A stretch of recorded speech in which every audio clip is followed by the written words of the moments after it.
अस्सलाम वालेकुम। आज हम देखेंगे वर्कशीट पर कि सब टोटल का फार्मूला किस तरह से इस्तेमाल किया जाता है। सबसे पहले हम देखेंगे, हमने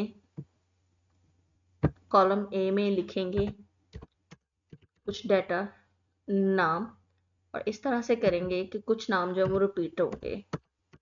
जिस तरह से मैं लिख रही हूँ,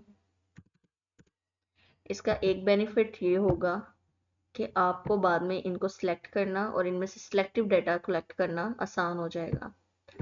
इस चीज़ को आप इस्तेमाल कर सकते हैं किसी भी तरह के बैंक के स्टेटमेंट्स हैं उनमें से डाटा निकालने के लिए, या कोई भी किसी भी कंपनी का आपके पास डाटा अगर अवेलेबल है तो आप उसको अंदर से कलेक्टिव डाटा जो भी उनको रिक्वायर्ड हो उसको सब टोटल का फार्मूला लगा के निकाल सकते हैं। अब मैं इसमें कुछ डाटा एंटर करने लगी हूँ।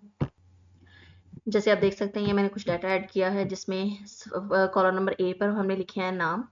नाम हमने रिपीट किए हैं कुछ, इसके अंदर सेकंड रो में बी में हमने लिखे हैं कुछ नंबर्स जो कि उन्होंने टोटली हासिल किए हैं, या किसी भी तरह का आप डाटा में ले सकते हैं। अब हमने देखना है कि इसमें सब टोटल का हमने किस तरह से फार्मूला लगाना है। फार्मूला लगाने से पहले हमने सबसे पहले ऊपर वाले जो दोनों हमारे बॉक्सेस होंगे उनको हमने सेलेक्ट करना है। सेलेक्ट करके हमने डाटा पर जाना है।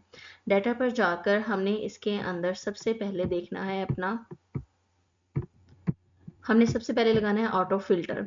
ऑटो फिल्टर में हमने क्लिक करेंगे, इन दोनों पर ये इस तरह से निशान आ जाएगा, इसको कहते हैं ऑटो फिल्टर। ऑटो फिल्टर के बाद हमने आना है सबसे नीचे वाले बॉक्स में, इसमें हम सबसे पहले लिखेंगे इज इक्वल का निशान। जैसे ही आएगा उसके बाद हम लिखेंगे सब टोटल। सब टोटल का नीचे फार्मूला शो हो जाएगा, आपने उसको डबल क्लिक कर देना है तो सब टोटल आ जाएगा।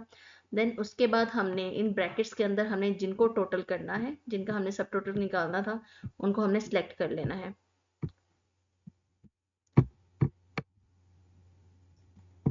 इसको हम इंटर करेंगे।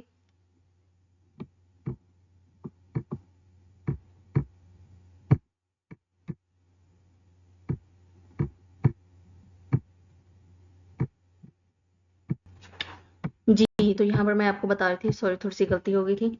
हम सबसे पहले इज इक्वल का निशान लगाएंगे, फिर लिखेंगे सब टोटल। सब टोटल का नीचे फार्मूला आएगा, इसको डबल क्लिक करेंगे। डबल क्लिक करने के बाद यहाँ पर फिर से हमारे फार्मूलाज ओपन हो जाएंगे। इसमें से हमने 9 सम, इसको डबल क्लिक करना है। 9 सम के बाद हमने आगे लगाएंगे इसके कोमा। कोमा लगाने के बाद हमने जिन रकमों को प्लस करना है उन सबको हमने सिलेक्ट कर लेना है। सिलेक्ट करने के बाद हम इंटर करेंगे तो ये हमारे पास इनका टोटल आ जाएगा 182। अब 182 तो हमारा इनके पास सब टोटल निकला है। अब सब टोटल के बाद क्योंकि हमने इनमें से किसी की भी एक की सिलेक्टिव निकालनी होती है, हमने देखना है कि किसको हम सिलेक्टिवली कर सकते हैं। हमने सबसे पहले इसके नंबर्स के जाना है, सॉरी नेम को हमने क्लिक करना है। नेम को क्लिक करने के बाद यहाँ पर आ रहा है सिलेक्ट ऑल। सिलेक्ट ऑल में अहमद, अली, खालिद, साद सबको सिलेक्ट किया हुआ है कि अहमद 3 नाम है, अहमद के 3 बॉक्सेस में, अली का 1 है, खालिद का भी 1 है, साद का भी 1 है। अब हमने क्या करना है, सिलेक्ट ऑल को हमने कैंसिल करना है। यहाँ पर सिर्फ हमने अहमद का डाटा हमने शो करना है, कलेक्ट करना है इसमें से। तो हम अहमद को सिर्फ क्लिक करेंगे और ओके कर देंगे। ओके करने के बाद सिर्फ हमारे पास अहमद का टोटल निकल आएगा। अहमद का तीनों बॉक्सेस में 10, 12 और 15 का टोटल क्या होगा, 72। इसी तरह अगर हमें फिल्टर में हमें अहमद नहीं चाहिए, हमें किसी और का चाहिए, तो हमने क्या करना है, सिलेक्ट ऑल को दोबारा से अनसेलेक्ट करना है। हमें सिर्फ खालिद का डाटा देखना है, तो हम खालिद को टिक करेंगे और ओके कर देंगे। तो ये खालिद का हमारे पास टोटल, खालिद का एक बॉक्स में नेम था, उसका था टोटल नंबर 30 और टोटल भी हमारे पास क्या आ गया 30। इस तरह से आप सब टोटल के साथ किसी भी तरह के डाटा के अंदर से सिलेक्टिव डाटा अपना कलेक्ट कर सकते हैं इजीली। होपफुली आपको ये फार्मूले की समझ लगी होगी। अल्लाह हाफिज़।